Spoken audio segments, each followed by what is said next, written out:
Hello, ഇന്ന് നമുക്കൊരു tomato rice ഉണ്ടാക്കിയാലോ. വളരെ എളുപ്പത്തിൽ നല്ല അടിപൊളി ടേസ്റ്റുള്ള ഒരു ടൊമാറ്റോ റൈസാണ്. അപ്പോൾ എല്ലാവരും ഒന്ന് ഉണ്ടാക്കി നോക്കൂ കേട്ടോ. അപ്പോൾ ഞാൻ ബസുമതി റൈസാണ് എടുത്തിട്ടുള്ളത്. ഞാനൊരു 2 ഗ്ലാസ് ബസുമതി റൈസ് ഉപ്പും കൂടിയിട്ട് ഒന്ന് വേവിക്കാൻ വേണ്ടി വെച്ചിട്ടുണ്ട്. സെപ്പറേറ്റ് വേവിക്കാൻ വേണ്ടി വെച്ചതാണ്. അത്യാവശ്യം വെള്ളമൊക്കെ ഒഴിച്ച് നമ്മൾ ഊറ്റിയെടുക്കില്ലേ, അതുപോലെ വെച്ചതാണ്. അപ്പോൾ അതൊന്ന് വെന്ത് കഴിയുമ്പോൾ അതൊന്ന് അരിപ്പയിലിട്ട് മാറ്റി വയ്ക്കാം. ഇനി ഒരു പാത്രത്തിലേക്ക് വെളിച്ചെണ്ണ ഒഴിച്ച് അതിലേക്ക് കടുക് ഇട്ട് പൊട്ടിക്കാം. അതിനുശേഷം ഒരു സവാള ചെറുതായി അരിഞ്ഞതും, ഒരു 3 പച്ചമുളകും, കുറച്ച് കറിവേപ്പിലയും, പിന്നെ പട്ട, ഗ്രാമ്പൂ, ഏലക്ക സ്പൈസസ് ഒക്കെ ഇട്ട് നന്നായി ഒന്ന് വഴറ്റി കൊടുക്കാം. ഇനി അതിലേക്ക് ജിഞ്ചർ ഗാർലിക് പേസ്റ്റും കൂടി ഇട്ടതിന് ശേഷം ഒന്ന് വഴറ്റി, ഇനി അതിലേക്ക് 2 തക്കാളിയാണ്, ചെറുതായി അരിഞ്ഞു വെച്ച തക്കാളിയും കൂടി ഇട്ട് കൊടുത്ത് നന്നായി വഴറ്റി കൊടുക്കാം. ഈ തക്കാളിയൊക്കെ നന്നായി വെന്ത് വരണം. അതിന് വേണ്ടി നമുക്ക് കുറച്ച് ഉപ്പും കൂടി ഇട്ടതിന് ശേഷം ഇതൊന്ന് അടച്ചു വെച്ച് വേവിച്ചെടുക്കാം. ഇനി ചെറിയ മിക്സിയുടെ ജാറിലേക്ക് ഒരു തക്കാളി ഞാൻ അരച്ച് വെച്ചിട്ടുണ്ട്.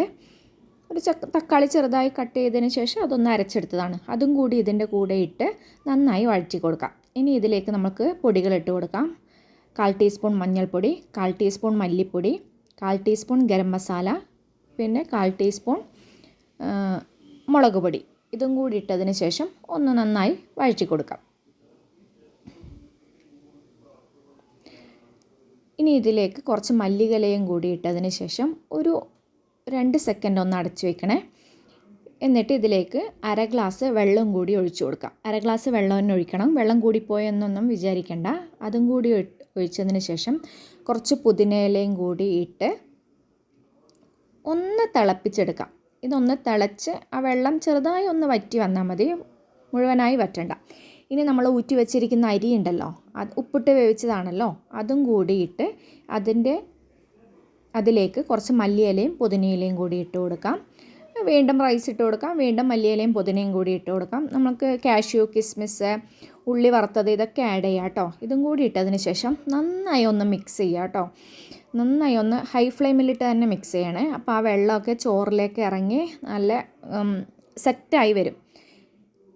എല്ലാം നമുക്ക് എത്രയാണോ ചോറ് ആവശ്യമുള്ളത് അതൊക്കെ ഇട്ടതിന് ശേഷം നന്നായി മിക്സ് ചെയ്തതിന് ശേഷം ഒരു 1/2 ടീസ്പൂൺ നെയ്യും കൂടി ഇതിൻ്റെ മേലെ ഇട്ട് കൊടുത്ത് ഒരു 3 മിനിറ്റ് ഒന്ന് അടച്ച് വെക്കണേ, ലോ ഫ്ലെയിമിലിട്ടതിന് ശേഷം. അപ്പോൾ നല്ല അടിപൊളി ടേസ്റ്റി ആയിട്ടുള്ള നമ്മളെ ടൊമാറ്റോ റൈസ് റെഡി ആട്ടോ. ലഞ്ച് ബോക്സിലൊക്കെ കുട്ടികൾക്കൊക്കെ കൊടുക്കാൻ അടിപൊളി റെസിപ്പിയാണ്. വളരെ പെട്ടെന്ന് തന്നെ ഒരു 15 മിനിറ്റ് ഉണ്ടെങ്കിൽ നമുക്കിതൊന്ന് റെഡിയാക്കി എടുക്കാവുന്നതേ ഉള്ളൂ. കാരണം നമുക്ക് ഉള്ളിയും സവാളയും തക്കാളിയൊക്കെ ഒന്ന് അരിഞ്ഞെടുക്കാനും ചോറ് വേവേണ്ടേ താമസം. അപ്പോൾ അത്രയും പെട്ടെന്ന് ഉണ്ടാക്കും. അപ്പോൾ വീഡിയോ ഇഷ്ടപ്പെട്ടാൽ എല്ലാവരും ലൈക്ക് ചെയ്യുക, ഷെയർ ചെയ്യുക, സബ്സ്ക്രൈബ് ചെയ്യുക. Thank you, by.